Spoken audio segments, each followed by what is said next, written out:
Здравствуйте всем, меня зовут Jared, и я делаю русский язык легким.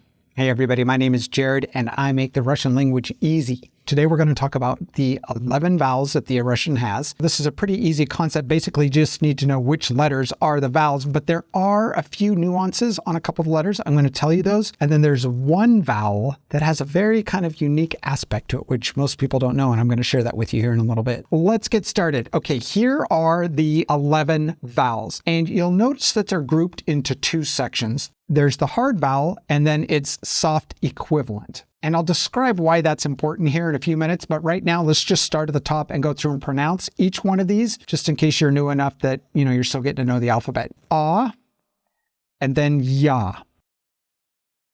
O, yo, u, you, ui, e, yeah. And then the one other vowel that does not have a soft or hard equivalent is what they call the ikratkoye. And to be honest, I'm telling you that because it's a vowel, because technically it is, as you know, or maybe you don't know, but I don't really focus on the grammar a lot. I just focus on how to speak Russian. I personally don't consider this a vowel. I know that's going to make the grammar Nazis just roll over in their grave there, but it doesn't really act like a vowel. For one, it will always be preceded by a vowel, and it just changes the sound of the previous vowel in most cases. Let me give you one example of how it can change the sound of the preceding letter.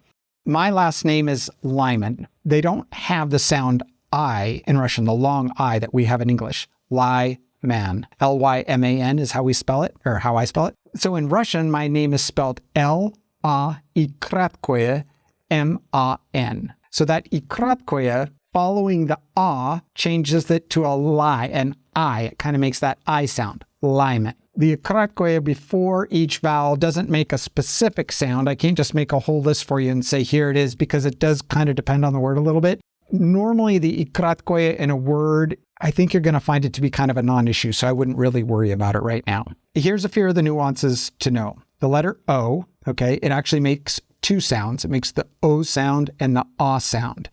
It makes the O sound when it's stressed. I've got a whole video on how stresses work. I'll also link to that in the show notes.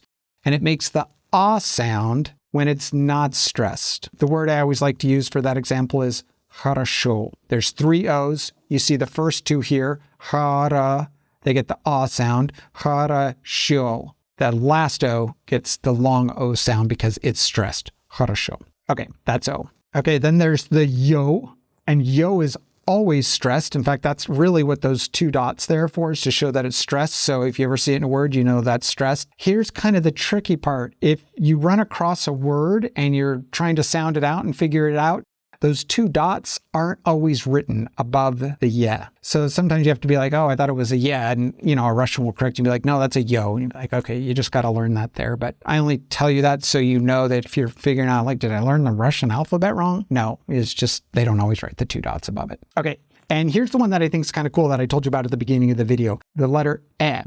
You'll never find it in the middle or at the end of the word. It's always the first letter of a word. And I only know of one Russian word, one Russian native word where it's used. Every other word where it's used is a word that's borrowed from another language. So the word eta, meaning this. Obviously that starts with an e, and that is a native Russian word. Eta kniga, this book. But usually it's at the beginning of the word for a borrowed word. Let me give you three of them here. I'm going to say it in Russian, and I think you'll be able to figure out what it is just because it sounds like the English word.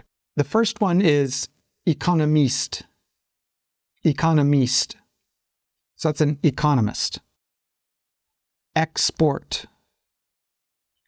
Export. Okay, that one really sounds like English, right? It means an export, like we're exporting goods. It's not a verb, it's the noun, like, how many exports were there?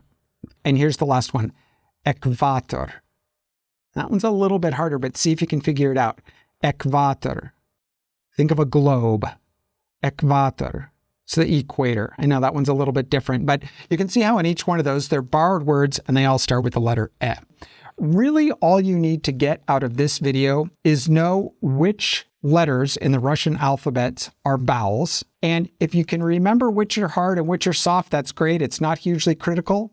Okay, as always, if you're confused about something or you have questions about any of this, leave me a comment in the comment section. I will respond to that. Otherwise, just memorize those 11 vowels and you're good to go. Ну, хорошо тогда. Это все. Спасибо. И увидимся.